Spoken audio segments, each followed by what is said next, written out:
The most feared individual in any fight is not the one with the giant muscles, nor the one who makes the most noise. It's the one who remains absolutely silent. Sounds strange, right? But this revelation changed the life of a legendary warrior forever. And it's about to revolutionize yours, too. I'll tell you about Miyamoto Musashi, the most lethal samurai Japan has ever known. He never lost a single battle. There were more than 60 deadly battles, 60 clashes where defeat meant instant death. But listen, Musashi's secret was not in the speed of his blade or the strength of his blows. It was in something much more devastating. His mental control was so advanced that rivals would panic before they even made their first move. While his enemies were tearing themselves apart with anxiety and fury, Musashi maintained a deadly serenity. And here's the amazing part. These same mental strategies he mastered in bloody duels work perfectly in the struggles of modern life. Whether it's facing an authoritarian boss, resolving family disputes, or dealing with provocations on social media, the truth is simple. Whoever controls the mind controls the outcome. You will now discover the 4 mental secrets that Musashi developed to never lose control, even when everything was falling apart around him. Now tell me one thing. When someone yells at you or challenges you aggressively, what happens inside your body? Your muscles tense, your heart races, anger starts to rise, and before you know it, you are completely caught up in the emotional storm. This is the trap that Musashi understood better than anyone. He knew that when you allow yourself to be consumed by the emotions of the moment, you lose 2 crucial things: control of the situation, and more importantly, control of yourself. So, Musashi's first principle for winning any confrontation has nothing to do with strength or skill. It's about something deeper: emotional distance. But what the heck is emotional distance? It's the ability to separate yourself from what you're feeling, to observe your internal reactions without getting carried away by them. Musashi described it as watching a confrontation from above, as if it were a cloud passing through the sky. He did not become the anger or fear. He simply saw these emotions arising and let them pass. It is this simple act of not identifying with the emotion that changes absolutely everything. It sounds simple, but most of us fall into the same trap every day. When someone insults you, what do you say? I am angry. Or worse yet, I am the anger. You let yourself be consumed by it, and it ends up guiding your words, your actions, your decisions. You become a puppet of your own emotions. Musashi took a completely different approach. He acknowledged his anger, but he did not let it overwhelm him. He simply said, I am feeling angry right now. This small difference in language creates a space between you and the emotion, and it is in this space that your power of choice resides. And how can you start applying this today? When you feel strong emotions during any kind of confrontation, even a simple conversation, do a mental exercise. Just pause for a moment and say to yourself, I notice that I am feeling angry, or I notice that I am feeling frustrated. This simple act of labeling your emotion creates a space between you and it, and over time, that space will expand, giving you more control. The secret is not to deny or suppress what you feel, but not to be controlled by it. When you distance yourself emotionally from the confrontation, the storm inside you begins to calm. And that is when you begin to have true power over the situation. Most people go into a confrontation without knowing what to expect. They react on the spur of the moment, trying to protect themselves in the heat of the moment. Musashi did the opposite. He believed that to stay calm, you need to know what's coming before it happens. This is the second principle: anticipatory awareness. Musashi called this foreknowledge, the ability to perceive an opponent's moves before he even makes them. It's not about reading minds, it's about recognizing patterns. Because as complex as we are, human beings react in predictable ways when under pressure. Anger follows repeated paths, fear limits choices, impatience reveals weaknesses. Before his duels, Musashi studied his opponents. He observed how they moved, how they reacted to stress, which blows they preferred. He left nothing to chance. In his most famous duel against Sasaki Kojiro, Musashi knew that Kojiro was vain, impatient, and used an extremely long sword. So he arrived late on purpose, increasing his opponent's irritation, and carved his own wooden sword on the way, slightly longer than Kajiro's. He won before he even fought, because he already knew what to expect. And how can you apply this to your life? Simple. Before you enter into a difficult conversation, stop for 30 seconds and ask yourself 3 questions. What is this person's likely emotional state? What does she really want from this interaction? What are the 3 most likely reactions she might have? Answering these questions prepares your brain for what's coming. This reduces the impact of emotional surprise, which is what often throws us off balance. When you anticipate, your body doesn't go into panic mode. Instead, it prepares itself with focus and clarity. This is something even FBI hostage negotiators do. According to a behavioral psychologist with 20 years of crisis negotiation experience, before any high-stakes conversation, we assess the person's emotional profile, review past behaviors, and map out possible avenues for dialogue. A Stanford University researcher who studies patterns of human behavior explains, when we map out someone's likely emotional reactions, our brains prepare in a completely different way.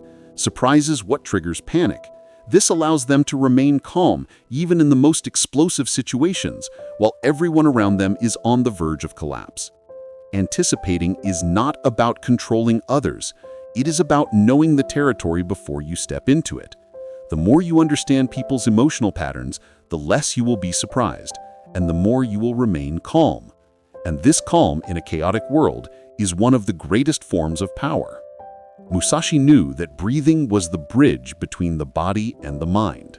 He observed that when his opponents felt fear or anger, the first thing that changed was the rhythm of their breathing. It became fast, short, and uneven, and this respiratory disorder was the harbinger of mental imbalance. So, the third principle of his system is strategic breathing. During battles, Musashi not only controlled his movements, but also every breath he took. He understood that whoever controls his breathing controls his emotional state.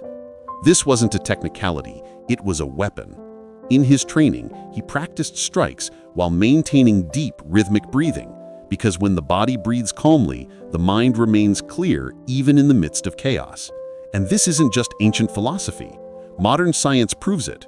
When you breathe slowly and in a controlled manner, you activate the parasympathetic nervous system, the same system responsible for calming the body and restoring balance. According to a neuroscientist with 15 years of research in behavioral neuroscience, controlled breathing is literally a biological switch. You can go from high alert to calm in a matter of seconds. Rapid breathing triggers fight or flight mode, flooding the brain with stress hormones that cloud reasoning. Musashi developed a simple but powerful technique. Before a decisive moment, he would take a single, conscious breath. He took a deep breath in through his nose, counting to 4, held it briefly, then exhaled through his mouth, counting to 6. This simple cycle put his body and mind in tune, creating a moment of calm within the storm. You can use this exact technique today, in a tense meeting, in an argument with a loved one, or before delivering difficult news. Just one strategic breath. Inhale through your nose for 4 seconds, hold briefly, exhale through your mouth for 6 seconds. Even just one cycle is enough to reduce tension and clear your thoughts. Repeat 2 or 3 times and you will see the effect spread throughout your body. Breathing like this is like hitting an internal reset button. It's a reminder that no matter how hectic the world around you may be, you have the power to create peace within yourself. For Musashi, this calm was the foundation of victory. For us today, it is the foundation of a more lucid, more centered, and more powerful life. Now imagine being in the middle of an intense confrontation. Emotions are running high, words are being said sharply, tension is in the air. Most people in this scenario react automatically. They want to win the argument, prove a point, hurt someone back. But Musashi did it differently. He didn't fight to overcome his ego, he fought with a clear purpose. And that's what makes the fourth principle so powerful: purposeful action. Musashi believed that acting without a defined objective was the same as fighting blindly. His opponents often entered duels filled with anger, the need to show strength, and the fear of losing. Musashi had a specific focus. He knew exactly what he wanted with every move, every decision. He wrote, "The warrior must not intend to attack first, but rather remain focused on his greater objective." This clarity of purpose is what kept Musashi from being swept away by the emotional storm. And in modern confrontations, this is even more necessary. How many arguments have you experienced that started with a real reason, but soon got lost in accusations, past resentments, and accumulated hurts? This happens when no one remembers the reason for the conversation anymore. When the purpose is lost, everything becomes chaos. The solution lies in a simple practice that comes straight from Musashi's philosophy. Before you enter into any conflict, whether it's a difficult conversation, a tense meeting, or even a sensitive message, stop for a moment and ask yourself, what is my real goal here? Answer with a single sentence, something direct, clear, that serves as an emotional anchor. It could be, I want to resolve this misunderstanding without causing more pain. I want to defend my point without disrespecting anyone. I want to protect my peace. During the confrontation, when emotions start to rise, repeat this purpose mentally. This keeps you grounded and prevents you from acting on impulse. Your words and actions begin to serve your purpose, not your wounded ego. But here's something that will surprise you.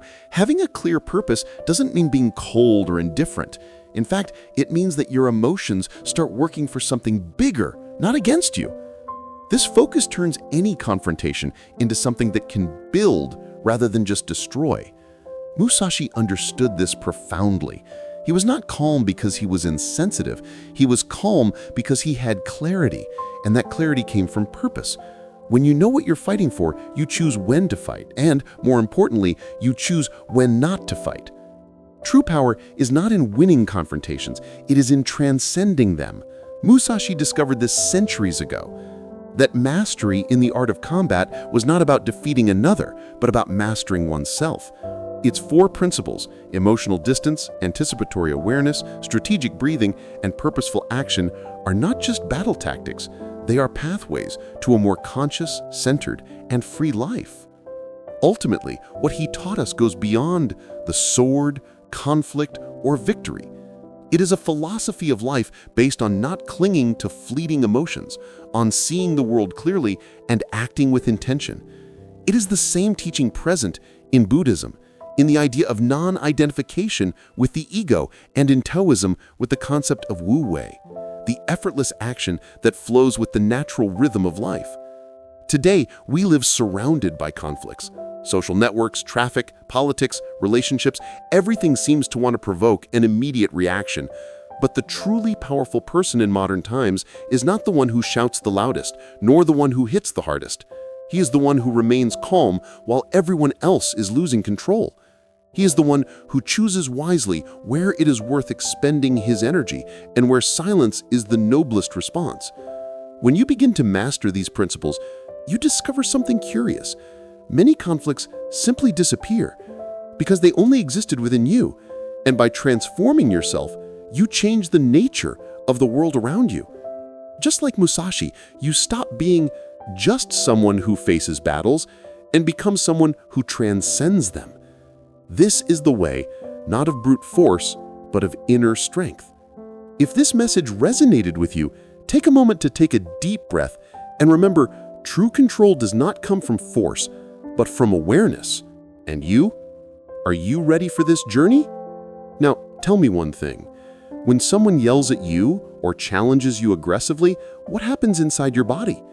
Your muscles tense, your heart races, anger starts to rise, and before you know it, you are completely caught up in the emotional storm. This is the trap that Musashi understood better than anyone. He knew that when you allow yourself to be consumed by the emotions of the moment, you lose two crucial things: control of the situation, and more importantly, control of yourself. So Musashi's first principle for winning any confrontation has nothing to do with strength or skill. It's about something deeper: emotional distance. But what the heck is emotional distance? It's the ability to separate yourself from what you're feeling, to observe your internal reactions without getting carried away by them. Musashi described it as watching a confrontation from above, as if it were a cloud passing through the sky. He did not become the anger or fear. He simply saw these emotions arising and let them pass. It is this simple act of not identifying with the emotion that changes absolutely everything. It sounds simple, but most of us fall into the same trap every day. When someone insults you, what do you say? I am angry? Or worse yet, I am the anger. You let yourself be consumed by it, and it ends up guiding your words, your actions, your decisions. You become a puppet of your own emotions. Musashi took a completely different approach. He acknowledged his anger, but he did not let it overwhelm him. He simply said, I am feeling angry right now. This small difference in language creates a space between you and the emotion, and it is in this space that your power of choice resides.